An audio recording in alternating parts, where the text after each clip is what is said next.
Hello everyone, আসসালামু আলাইকুম। Welcome to my new draw. আশা করি সবাই অনেক ভালো আছেন। আপনাদের জন্য নতুন আরেকটি ভিডিও নিয়ে চলে আসছি। এই কিউট মনস্টারটা আমি আজকে আঁকবো।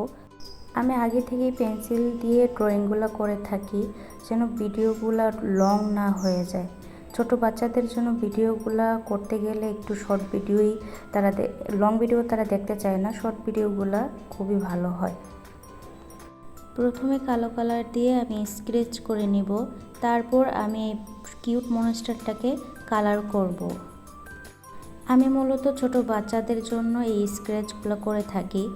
তারা তো আঁকতে পারে না, তাই তারা দেখবে, দেখে দেখে শিখবে।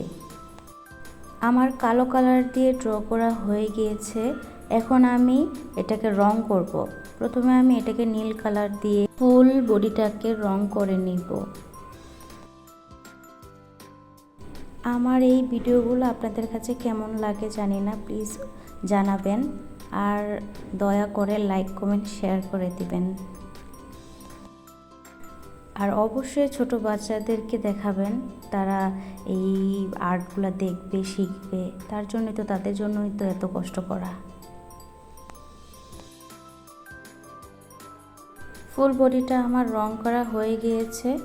এখন আমি এই যে কিউট মনস্টারের গালে ব্লাশ দেব। ব্লাশ দেওয়া হয়ে গেলে তার পায়ের নখের ভিতরে আমি রেড কালার দিয়ে দিলাম, জিব্বার ভিতরে রেড কালার দিয়ে দিলাম, শিঙের ভিতরে একটু চকমকো করার জন্য রেড কালার দিয়ে দিলাম। কেমন হয়েছে আমার এই কিউট মনস্টারটা? সবাই ভালো থাকবেন, সুস্থ থাকবেন। আল্লাহ হাফেজ। Thank you.